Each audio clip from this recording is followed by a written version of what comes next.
Bienvenidos nuevamente. Vamos a comenzar nuestra enseñanza de esta mañana.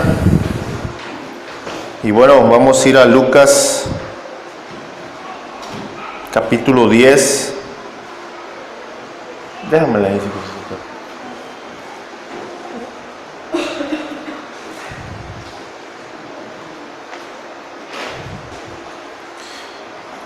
Versículos del 25 al 37.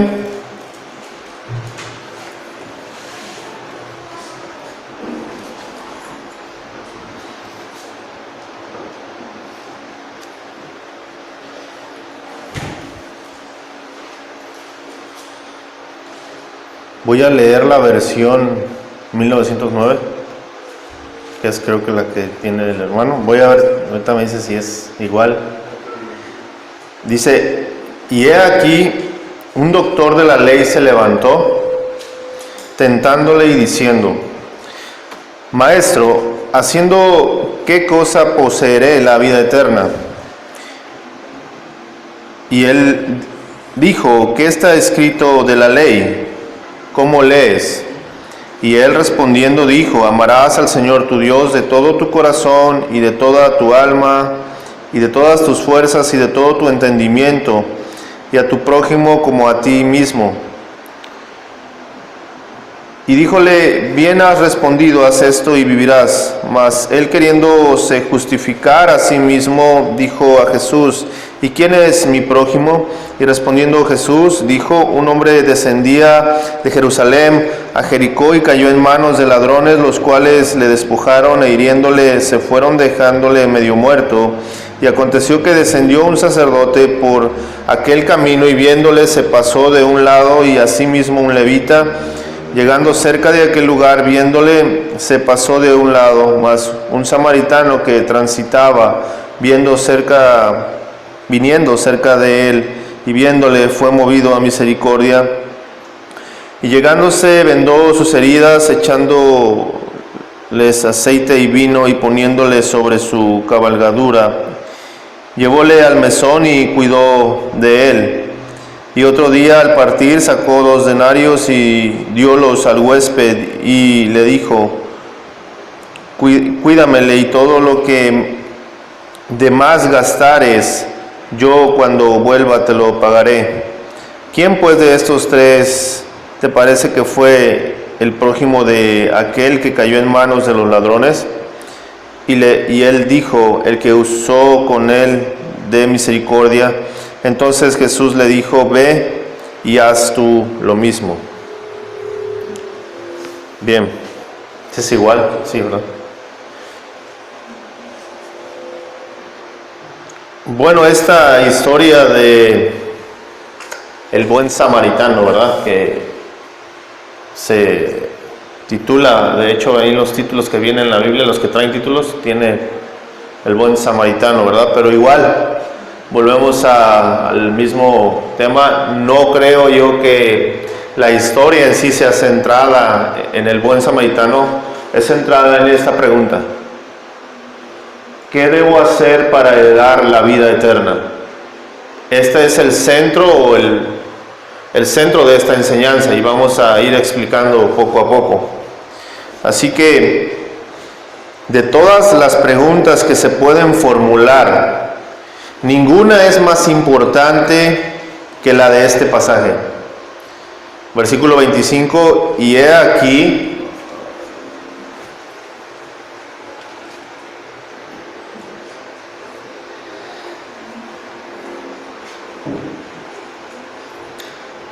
un doctor de la ley. Me gusta esta traducción porque creo que la otra dice un intérprete, ¿verdad?, de la ley. Me gusta esta porque habla de alguien que es docto, o sea, es enseñado, es alguien que conoce completamente y muy bien la escritura. Así que dice: y aquí un doctor de la ley se levantó, tentándole y diciendo: maestro, ¿haciendo qué cosa poseeré la vida eterna? ¿Verdad? También habla de poseer, no habla de heredar, pero es similar. Así que lo primero que vemos a través de este relato es que hay una pregunta aquí. Y esta pregunta, ¿haciendo qué cosa poseeré la vida eterna?, es una pregunta que está arraigada en el alma y en la conciencia de todo ser humano. ¿Qué yo debo hacer para heredar la vida eterna? De hecho, muchos, la gran mayoría, piensa y cree que es necesario hacer todo un ritual externo basado en las obras para poder alcanzar vida eterna. Esto es lo que muchas religiones y mucha gente considera y cree que debe hacer. Por ejemplo, hablamos en el caso de la religión católica, es a través de las obras. Es a través de dar limosnas, a través de ir a hacer mandas, a través de hacer cierto tipo de rituales, poner veladoras, etcétera, que tú puedes alcanzar el favor de Dios. Y tú tienes que hacer algo para alcanzar el favor de Dios y obtener la entrada al cielo o la vida eterna. Pero el problema está en este cuestionamiento. Yo necesito hacer algo para heredar la vida eterna. Y esta pregunta en algún momento de nuestra vida la hacemos. ¿Qué es lo que yo necesito hacer? Muchas religiones son basadas o basan su enseñanza en esta parte. Erróneamente creen, la mayoría de la gente cree que necesita hacer algo para ganar la vida eterna, y la Biblia nos enseña que no es así. Así que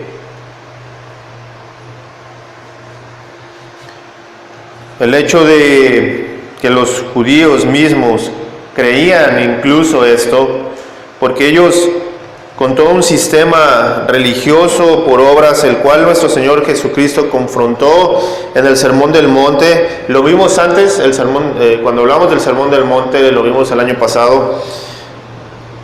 Por ejemplo, ellos ayunaban, ¿verdad?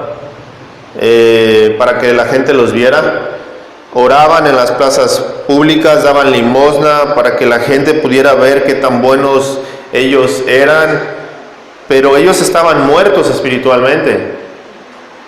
Cuando oraban, Jesucristo le dice: bueno, no ores para que la gente te vea, entra tú y cerrada la puerta, ora a tu Padre, y tu Padre que te ve en lo secreto, Él te recompensará en público. No tiene nada que ver con lo que la gente ve de ti. Ellos estaban viviendo una vida de religiosidad a través de obras muertas, en la que solamente estaban esperando que la gente viera la piedad o la santidad supuesta en ellos, que realmente no tenían. No había una vida espiritual, había una vida de acciones externas que manifestaban una cosa por fuera, pero que era totalmente contraria a una realidad espiritual, que de hecho ellos no tenían el Espíritu de Dios. Así que esta es la pregunta que hoy se hace la gente: ¿qué necesito y qué yo debo hacer? ¿Debo hacer algo? Y bueno, a pesar de la poderosa predicación y las señales milagrosas y todo lo que nuestro Señor hizo, una cantidad muy pequeña de personas creyeron y aceptaron que Jesucristo era Dios. Aceptaron su mensaje muy pocos. De hecho, vemos que muchos se fueron. La gran mayoría se fueron, no quisieron seguir. Hemos hablado de esto. Ellos rechazaron completamente las exigencias que nuestro Señor Jesucristo demandaba. Rechazaron su llamado, o el llamado que Jesucristo hacía para que la gente se humillara delante de Él, para que se arrepintieran de sus pecados, que dejaran de ver su justicia propia y que recibieran el perdón total y entraran por fe en el reino de Dios. Hoy en día enfrentamos eso con mucha gente. Tú puedes compartir el evangelio con la gente y la gente va a defender su postura. va a defender su religiosidad, va a defender que ellos están bien, no necesitan nada más. Y la persona que no aprende y que no entiende que debe humillarse y que debe entender o que debe reconocer que no depende de él su salvación, sino que todo es un mérito de Cristo, todo es por gracia,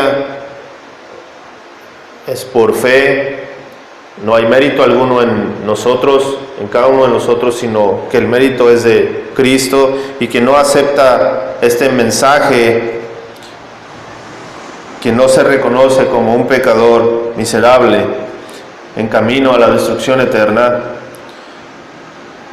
no puede entrar a la vida eterna.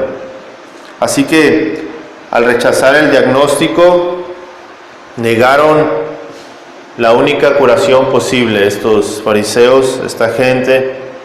Y este intérprete, este doctor de la ley, desconocido, tuvo el privilegio de tener una conversación acerca de la vida eterna con quien es la vida eterna. Y a pesar de hacerle la pregunta correcta a la persona correcta y de recibir la respuesta correcta, él se alejó para enfrentar muerte eterna. Tú puedes estar hoy aquí escuchando el mensaje correcto puedes hacer la pregunta correcta, pero puedes estar lejos de Dios. Este hombre estaba así. Él estaba viendo a Dios encarnado. Es un privilegio que él tuvo de estar frente a Dios y hacerle la pregunta más importante que todo ser humano se hace en algún punto de su vida. Y él hizo estas dos cosas, pero la Biblia nos dice que él no fue sincero, no fue honesto, no había una actitud correcta. Él lo hizo para juzgarle o para tentarle. Lo mismo pasó con el joven rico. Aunque este realmente fue sincero, él no vino para tentarle, él vino realmente haciéndole una pregunta que realmente salía de su corazón. Había una necesidad en el joven rico, Mateo 19, 16 al 17. Y vino alguien que, acercándose, le dijo: Maestro bueno, ¿qué cosa buena he de hacer para tener la vida eterna? Él le contestó: ¿por qué me llamas bueno? Nadie es bueno excepto uno, Dios. Pero si deseas entrar en la vida, guarda los mandamientos. Este hombre rico, a diferencia de este otro, este hombre vino haciendo la misma pregunta: ¿qué cosa buena he de hacer para tener la vida eterna? La misma pregunta.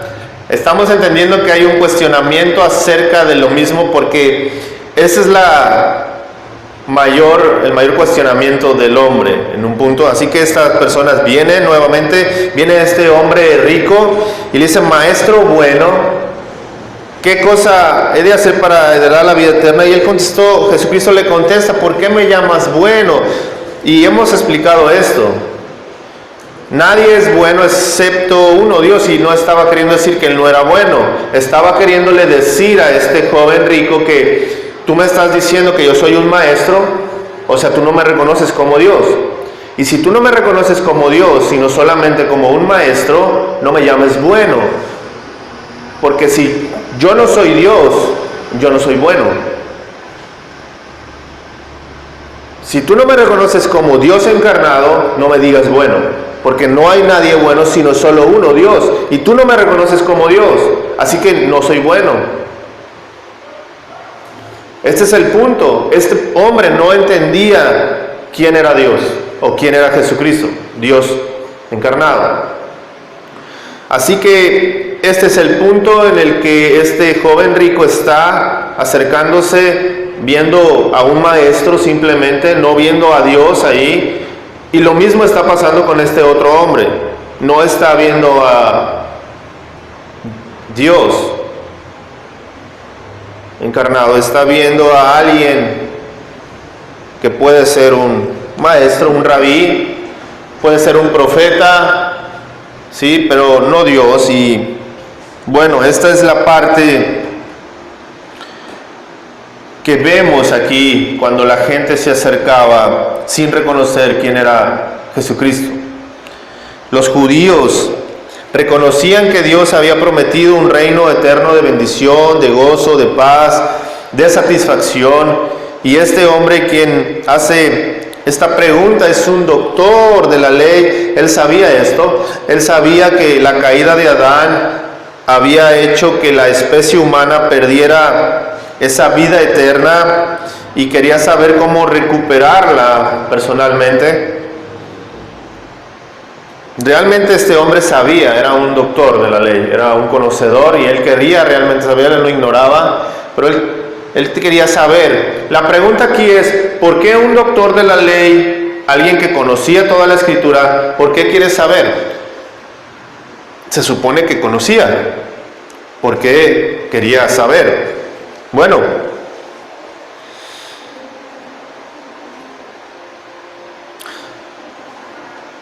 realmente voy a explicar esto. El mundo de hoy, por ejemplo, es dominado por el materialismo, el humanismo, por teorías evolutivas, por filosofías huecas.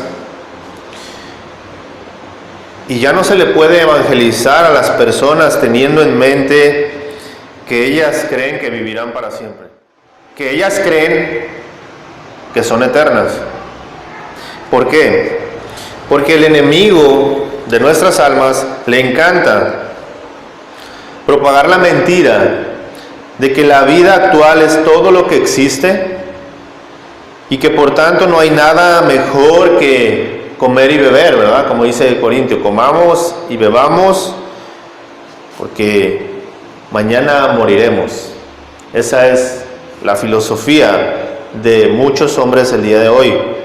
Sin embargo, Dios ha puesto eternidad en el corazón del ser humano y las dudas acerca de la herencia eterna o de la posesión eterna seguirán surgiendo. ¿Debido a qué? Debido a los temores causados por una mala conciencia, a un corazón descontento o por causa del pecado.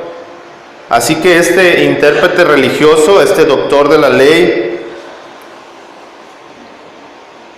sabía, como muchos de hoy en día saben, que no eran rectos delante de Dios.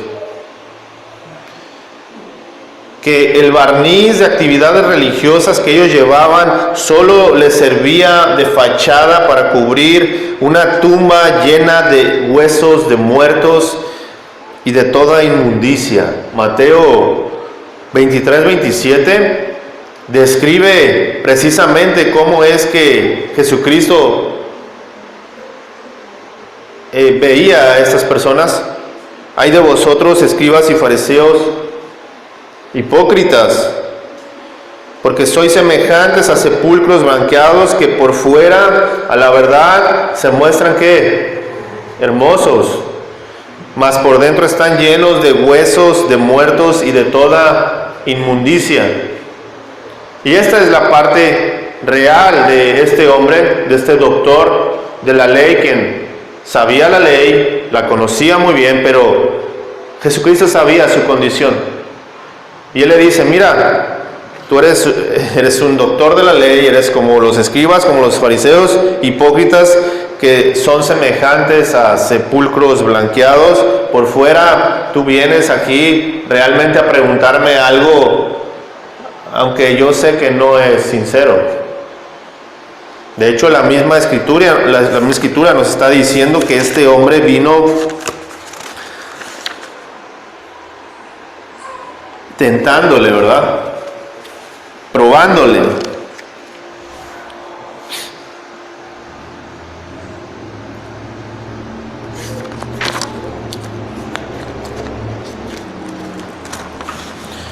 Así que la pregunta, tanto del joven rico como de este escriba, reflejó el temor que tenían que pudiesen perder la vida eterna, a pesar de toda su exhibición exterior de este celo religioso.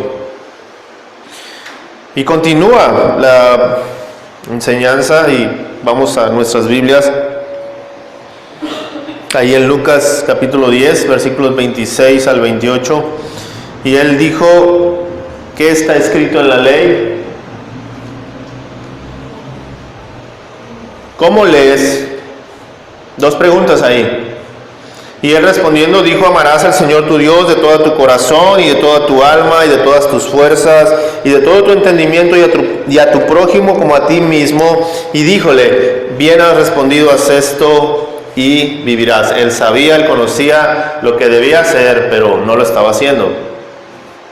Nuestro Señor Jesucristo respondió a la inquietud del intérprete o doctor de la ley, haciéndole a su vez otra pregunta. ¿Qué está escrito en la ley? La ley a la que Jesús se está refiriendo era la ley de Dios dada a Moisés, que los judíos habían llevado mucho más al acto externo que a ver el sentido espiritual de ella.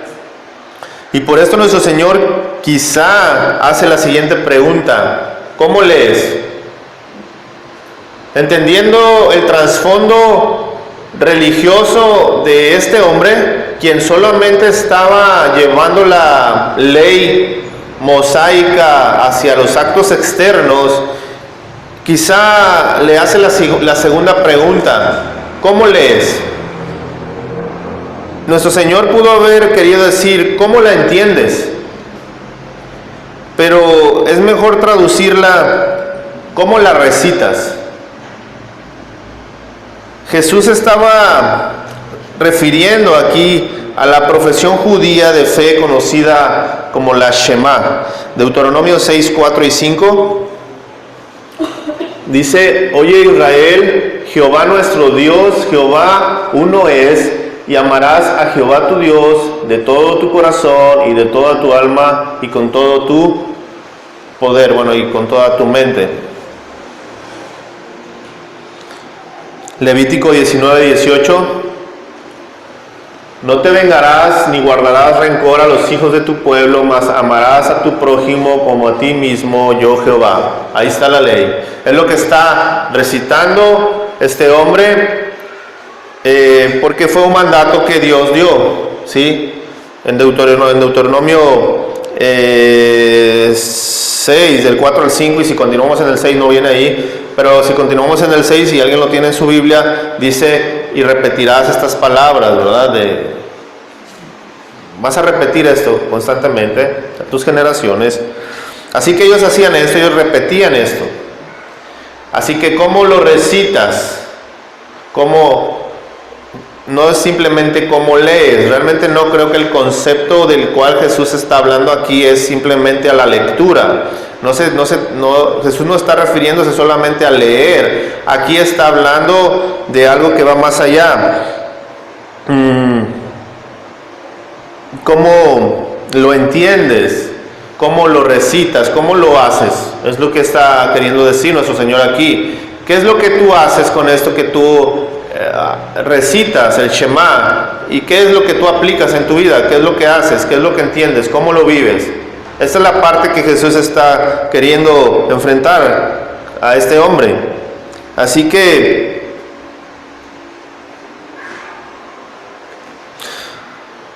quienes aman a Dios de todo su corazón, alma, mente y fuerzas, como dice esta versión, con todo su poder, y al prójimo como a uno mismo, podrá recibir ¿qué? La vida eterna. Sin embargo, esto es imposible para todo ser humano que quiera cumplir la ley. Es imposible. Nosotros sabemos eso, ya que esto era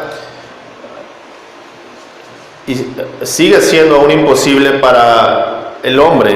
Por ejemplo, Romanos 3:23 dice, por cuanto todos pecaron, están destituidos de la gloria de Dios. Y también Romanos 6:23 dice, porque la paga del pecado es muerte, mas la dádiva de Dios es vida eterna en Cristo Jesús, Señor nuestro. Así que la única salida al dilema de cumplir la ley de la manera como Jesús está exigiendo a este hombre: haz esto y vivirás.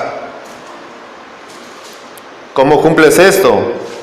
Bueno, tienes que reconocer tu pecado delante de Dios, humillarte delante de Él, aceptar el pago que Jesús hizo por nosotros en la cruz y rendir nuestras vidas a Él. En el caso de este hombre era reconocer a Jesucristo como Dios y seguirle, como era la exigencia que nuestro Señor Jesucristo demandó a todos aquellos que querían seguirle, pero que muchos no quisieron por lo que implicaba esto. Así que este hombre no quiso hacer esto. Él quiso, como muchos hoy en día, quiso justificarse y buscar evadir su responsabilidad delante de Dios. Muchos hoy en día son así. Tú le presentas el Evangelio a una persona y la persona que se siente autosuficiente te dirá: no necesito esto. Este hombre es algo similar. Este hombre cree que es un doctor, que nadie le puede enseñar, que puede venir a alguien que quizás un maestro que puede aclarar esta pregunta, pero no lo reconocía como Dios, no lo veía como Dios, y él creía tener la salvación, pero él estaba engañado. Hemos hablado incluso acerca de esto. No se trata de hacer una oración y entender algunos aspectos bíblicos, ¿verdad?, para ser salvo. Nosotros tenemos que llevar una vida que se conforme a lo que nosotros estamos estudiando en la palabra de Dios. Así que dice el versículo 29 en adelante: mas él, queriéndose justificar, creo que ya no viene, perdón. Dice: mas él, queriéndose justificar, ahí en nuestras Biblias, a sí mismo, dijo a Jesús: ¿y quién es mi prójimo? Y respondiendo Jesús dijo, bueno, voy a detenerme en esta pregunta otra vez. Mas él, queriendo justificarse a sí mismo, dijo a Jesús: ¿quién es mi prójimo?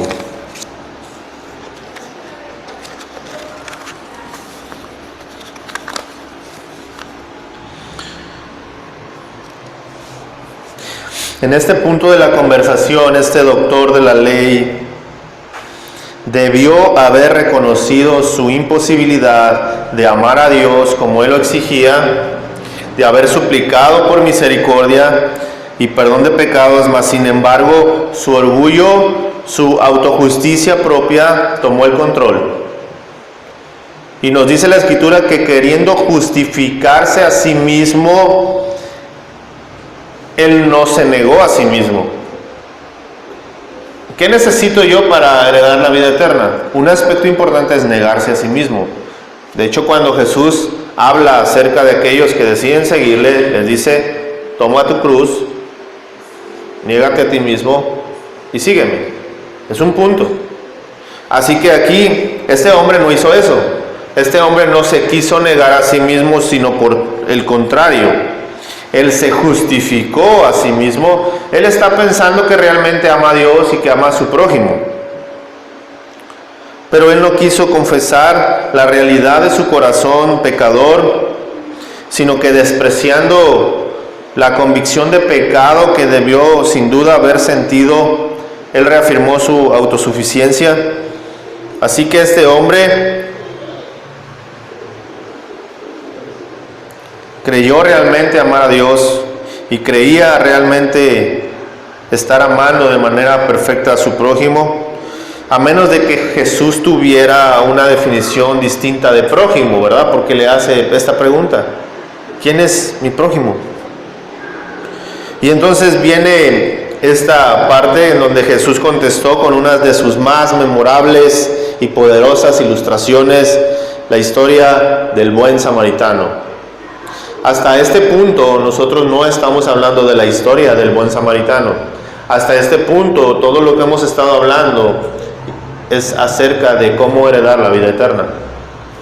Pero Este relato se usa ampliamente para enseñar la importancia de ayudar a los necesitados. Sin embargo, aunque es importante ayudar a los que están en necesidad, ese no es el objetivo de esta historia. Se trata en realidad de un relato de cómo se heredará la vida eterna, porque esa es la pregunta que inició la conversación al inicio de esta historia o de esta enseñanza. Así que a través de esta historia, Jesucristo le vuelve a dar la oportunidad nuevamente a este hombre de ver su miseria, de reconocer su pecaminosidad y de suplicar por misericordia.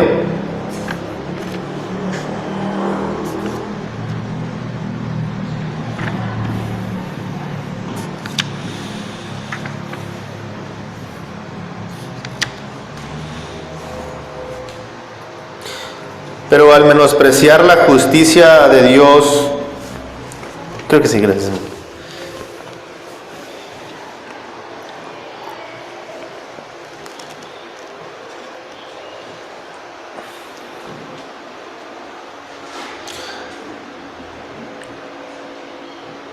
Este hombre se está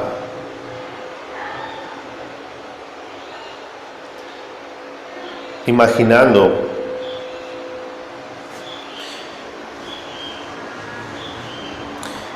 que era tolerable o que Dios era tolerable con el pecado,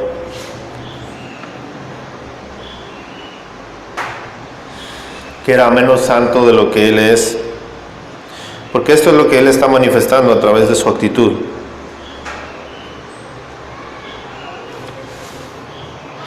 Israel no se dio cuenta de su necesidad de un Salvador. Israel no entendió la verdad de que el fin de la ley es Cristo.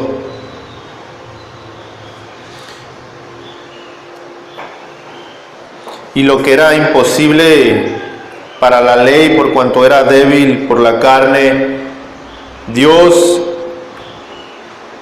enviando a su Hijo en semejanza de carne de pecado, y a causa del pecado condenó al pecado en la carne, como nos dice Romanos 8:3. Lejos de ser un medio de salvación, la ley ha sido nuestro ayo para llevarnos ¿a quién? A Cristo, a fin de que fuésemos justificados por la fe. Eso también lo podemos ver en Gálatas 3:24. Así que este es el punto de la ley, ¿verdad? Es nuestro tropiezo.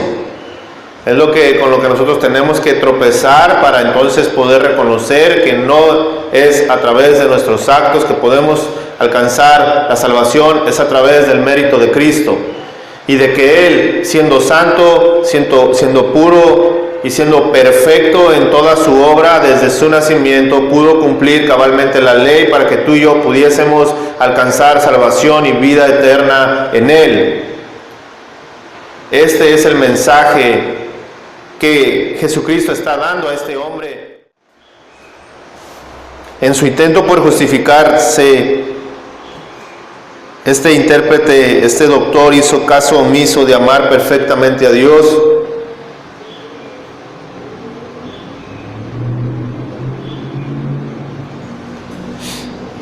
Así que Jesús inicia con esta historia.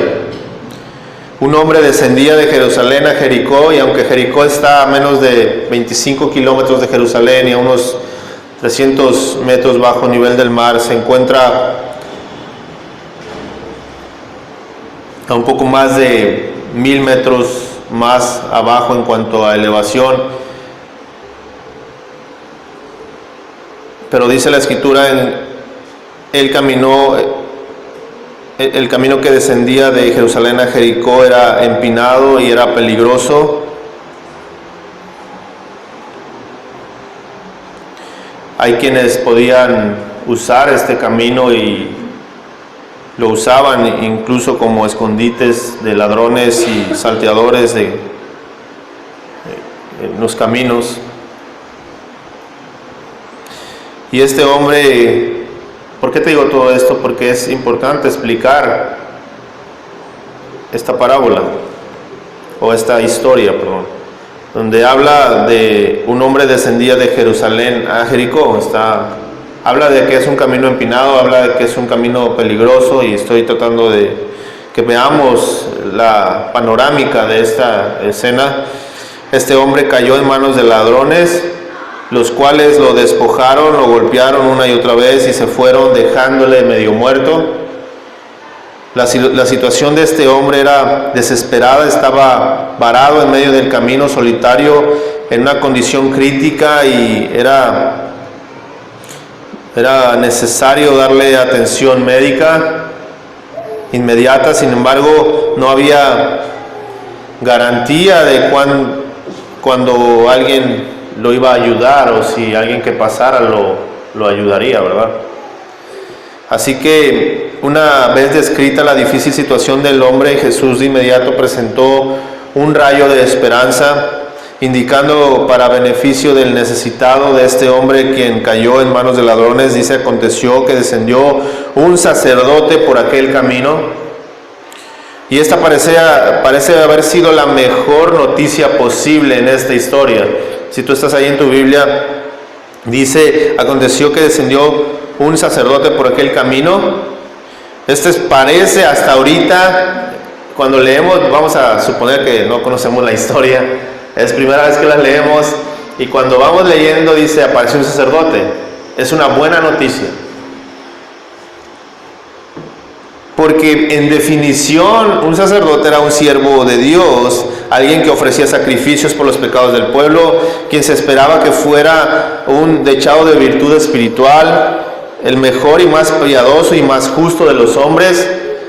Un sacerdote conocería íntimamente la ley del Antiguo Testamento y estaría comprometido a vivir por sus principios, uno de los cuales era el requisito de mostrar misericordia. Vamos a Levítico 19:34. Como a un natural de vosotros tendréis al extranjero que peregrinare entre vosotros, y ámalo como a ti mismo, porque peregrinos fuisteis en la tierra de Egipto, yo Jehová vuestro Dios. O sea que el sacerdote conocía esta parte de la ley. Él sabía que debía hacer. Entonces hasta aquí vamos bien. Hasta aquí hay un buen rayo de esperanza. Dios ordenó al pueblo de Israel: como a un natural de vosotros tendréis al extranjero, yo Jehová vuestro Dios. Éxodo 23, 4 al 5 también nos dice: si encontrares el buey de tu enemigo o su asno extraviado, vuelve a llevárselo. Si vieres al asno del que te aborrece caído debajo de su carga, le dejarás entonces desamparado. Sin falta ayudarás con él al levantarlo. Bueno, si esto lo hace por un asno, ¿verdad? Cuánto más por quien está caído, ¿verdad? Cuánto más por la persona, por el dueño de este asno. Así que, no obstante, la esperanza que presentó el Señor tuvo corta duración. En lugar de detenerse para ayudar al hombre herido e indefenso, el sacerdote, viéndole, dice que pasó de largo.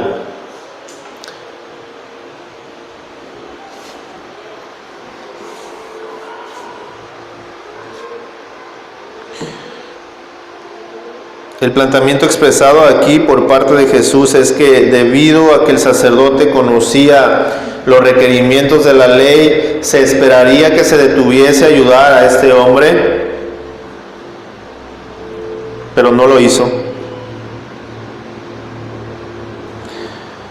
Esto habla, Jesucristo está queriendo enfrentar a la religiosidad de aquel entonces. Está queriendo decir: tú eres así, pero realmente no vives así. Así que, felizmente para el desesperado hombre, otro viajero apareció en el camino. Esta vez se trataba de un levita, uno de los que ayudaban a los sacerdotes. Este También habría conocido muy bien la ley del Antiguo Testamento, sus requisitos de mostrar misericordia a los necesitados, también lo sabía, pero increíblemente llegando cerca de aquel lugar y viendo al hombre herido, el levita también se negó a detenerse y ayudarlo, y al igual que había hecho el sacerdote, pasó de largo. A pesar de la circuncisión que se había practicado de conocimiento de la ley de Dios, ellos sabían perfectamente la ley, participaban del sistema religioso. Tanto este levita como el sacerdote demostraron que no estaban calificados para obtener la vida eterna. No amaban a Dios, ya que no guardaban los mandamientos. No amaban a su prójimo, ya que ambos dejaron de pasar la oportunidad de demostrar este amor hacia su prójimo. Así que en este punto de la historia hay un giro realmente sorprendente e inesperado. Cuando todo parecía perdido, llegó ayuda de una fuente muy improbable, un samaritano, un enemigo judío, un enemigo acérrimo de los judíos. Y este enemigo, porque así era calificado, hemos incluso hablado anteriormente acerca de esto cuando hablamos, creo, de la mujer samaritana, ¿verdad? Y hablábamos de cómo ellos tenían que rodear, ¿verdad?, para no pasar por ahí, porque realmente no se caían bien. Pero este samaritano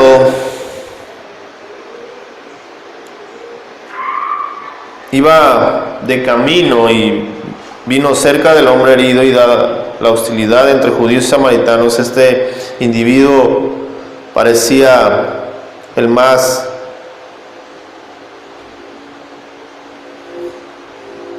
improbable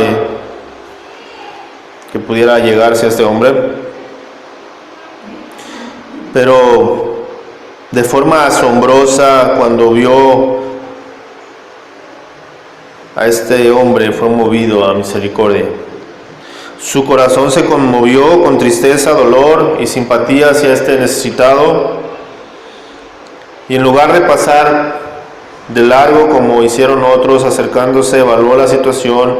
Al observar las traumáticas lesiones, el samaritano vendó sus heridas echándole aceite y vino. Puesto que los ladrones habían despojado a su víctima, el samaritano debió haber roto algunas de sus propias ropas de recambio para hacer las vendas. También usó algunas de sus propias provisiones para tratar las heridas y vendarlas. Poner aceite y vino en las partes lastimadas servía para desinfectarlas, para ablandarlas, aliviando así el dolor y ayudándole a sanar. Esta fue la atención generosa y noble, inesperada, para alguien que era su enemigo. Sin embargo, el samaritano no terminó allí. En lugar de estar contento con tratar las heridas del hombre para entonces irse, dice que poniéndole en su cabalgadura, lo llevó al mesón y cuidó de él. Bueno, los mesones, en el mejor de los casos, ofrecían comida, y en el peor eran lugares de prostitución y robo. Los mesoneros a menudo no tenían escrúpulos y eran malvados y sin compasión, pero en este caso no había alternativa. El hombre herido necesitaba albergarse, tener comida, agua y descanso. Tras negociar un lugar donde alojarse, el samaritano llevó con él a este hombre, siguió cuidándole toda la noche, ya que no salió hasta el otro día, como nos dice esta parte de la escritura. Al partir en la mañana siguiente, el samaritano sacó 2 denarios y los dio al mesonero y le dijo: cuídamele. Dependiendo de la calidad del mesón, esa cantidad habría pagado la habitación del hombre herido y la comida en cualquier parte durante 3 semanas a 2 meses. Así que aquí hubo un ejemplo de amor y de compasión por este samaritano. Pero este hombre samaritano aún no ha terminado su obra. Le prometió al mesonero: todo lo que gaste de más, yo te lo pagaré cuando regrese. En realidad le entregó un cheque en blanco. La generosidad de este hombre no tenía límites. Se preocupó por el extranjero herido, de modo que la mayoría de personas no se preocupan así, ¿verdad? La mayoría de personas, incluyéndonos, pudiese ser, nos contentamos con ofrecer una moneda a alguien que está en necesidad. Nos contentamos con solucionar un aspecto solamente de la vida de alguien que tiene necesidad. Si hablamos de esto, es importante también hablar de esto porque realmente nos enfrenta a la actitud de este hombre samaritano, quien es enemigo, quien no tenía absolutamente nada que hacer ahí, que no era su obligación. Hablando desde el punto de vista religioso, pudiésemos incluso hablar, era obligación de los judíos prestar por cumplir la ley, porque era parte de su obligación. Si ellos estaban realmente queriendo cumplir la ley, bueno, parte de tu obligación para cumplir la ley, y si tú creías que a través de cumplir la ley tenías el cielo ganado, bueno, tenías que llegarte a este hombre, pero no fue así. Y este hombre samaritano lo hizo. Esta clase de amor ilimitado se necesita para obtener la entrada de alguien en el reino de Dios. El intérprete de la ley no amaba de ese modo a este hombre. Jesús entonces le preguntó al escriba: ¿quién pues de estos 3 te parece que fue el prójimo del hombre que cayó en manos de los ladrones? Él contestó con la respuesta obvia, ¿verdad?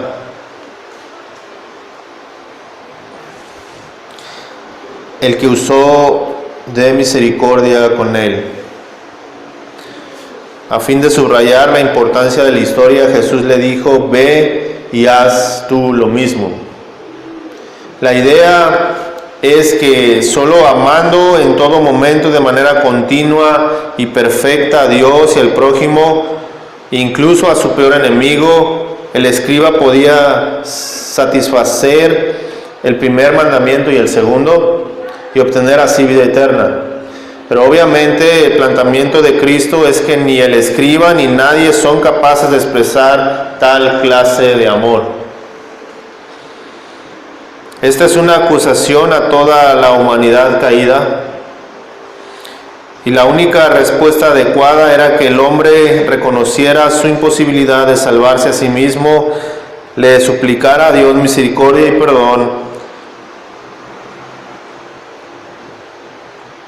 Jesús, Dios encarnado, estaba delante de él, listo para ofrecer perdón, gracia y compasión. Sin embargo, no hay ninguna indicación de que este doctor de la ley procediera de esta manera. Su orgullo, su justicia propia lo mantenían cautivo, y es probable que hubiese perdido la vida eterna. Es una triste historia. Cuando nosotros vemos esta historia, pues quizá podemos entender un poco acerca de cómo es que tú y yo debemos tratar a nuestro prójimo, ¿no? Y realmente vemos la exigencia y hasta dónde Jesucristo está llevándonos con esta historia. Tú y yo sabemos que eso no lo podemos cumplir en nuestras propias fuerzas. Dios ha depositado y ha puesto, si nosotros realmente le creemos a Él, ha puesto en nuestros corazones de su amor. Cuando nosotros venimos a Él, Él nos da los frutos de su Espíritu, nos ha dado de su Espíritu, y este a su vez manifiesta frutos que nosotros debemos evidenciar.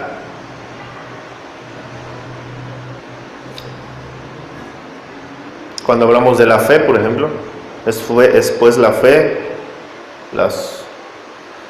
la sustancia de las cosas que se esperan, la demostración de las cosas que no se ven. Nosotros tenemos que demostrar esto. Esto que estos dos hombres, tanto el sacerdote como el levita, no manifestaron su fe. Realmente ellos pueden decir que tenían fe, puedes decir que eres sacerdote y puedes decir que eres levita y puedes decir que eres cristiano, pero si tú no manifiestas en tus actos de fe esto, tú no puedes tener acceso a Dios.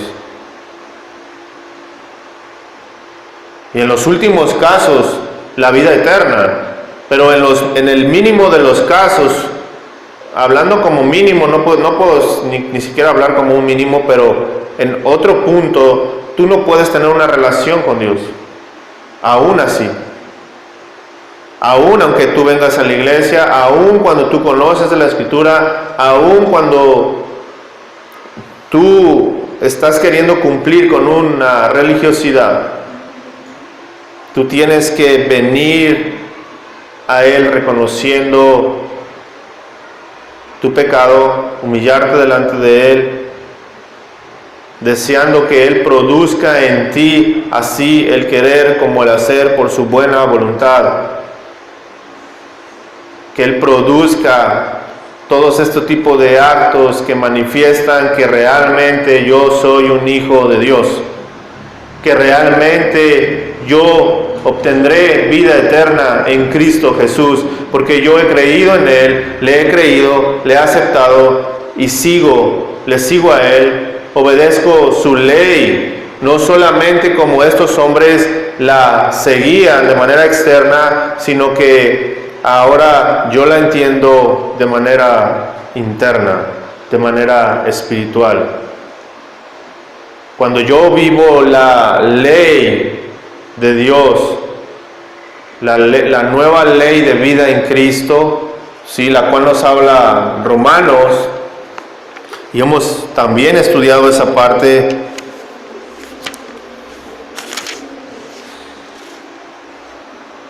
Romanos capítulo 8 dice: ahora pues ninguna condenación hay para los que están en Cristo Jesús, los que no andan conforme a la carne, sino conforme a ¿qué? Conforme al Espíritu. Porque la ley del Espíritu de vida en Cristo Jesús me ha librado de la ley del pecado y de la muerte, porque lo que era imposible para la ley, por cuanto era débil por la carne, Dios, enviando a su Hijo en semejanza de carne de pecado y a causa del pecado, condenó al pecado en la carne, para que la justicia de la ley se cumpliese en nosotros, que no andamos conforme a la carne, sino conforme a su Espíritu. Porque los que son de la carne piensan en las cosas de la carne, pero los que son del Espíritu en las cosas del Espíritu, porque el ocuparse de la carne es muerte, pero el ocuparse del Espíritu es vida y paz.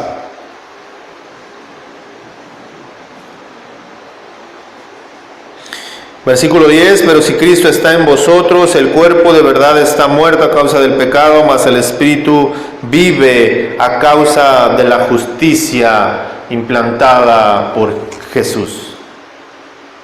Este es el punto importante. Esta es la nueva ley de vida en Cristo que tú y yo debemos vivir, y que estos hombres no vivieron. Y a través de esta enseñanza de este joven, de este buen samaritano, se nos confronta a vivir una vida que se conforme a esta nueva ley de vida en Cristo. Este samaritano fue mucho más allá de lo que tú y yo hacemos. La pregunta aquí nuevamente es: ¿qué estamos haciendo tú y yo para heredar la vida eterna? Vamos a orar. Padre, gracias te damos por esta enseñanza. Gracias, Dios, por tu palabra, la cual nos confronta constantemente a nuestra realidad. Nos confronta el hecho de qué estamos haciendo para ti el día de hoy, Señor. Cómo es que vivimos y cómo es que manifestamos nuestra fe a otros, la fe que hemos depositado en ti, la fe que tú has puesto incluso en cada uno de nosotros para creer. Gracias te damos, Señor, por la salvación que nos has dado en tu Hijo. Gracias, Señor, porque nos has escogido desde antes de la fundación del mundo para ser llamados hijos tuyos según el puro afecto de tu voluntad, Señor. Pedimos, Señor, que nos conformemos a la imagen de tu Hijo, que aprendamos a vivir vidas santas, piadosas, y que nuestra fe sea manifestada constantemente y así poder heredar la vida eterna. Gracias, Señor, te damos por este mensaje. Agradecemos tu provisión y el cuidado que tú tienes por nosotros. Pedimos perdón por todos nuestros pecados y pedimos que tú nos limpies de todo pecado que nos asedia y que muchas veces nos hace caer. Gracias te damos, Señor, por tu misericordia, por tu amor, por tu bondad hacia con nosotros. Agradecemos este tiempo y pedimos tu dirección en todo momento, en el bendito nombre de tu Hijo Jesucristo. Amén.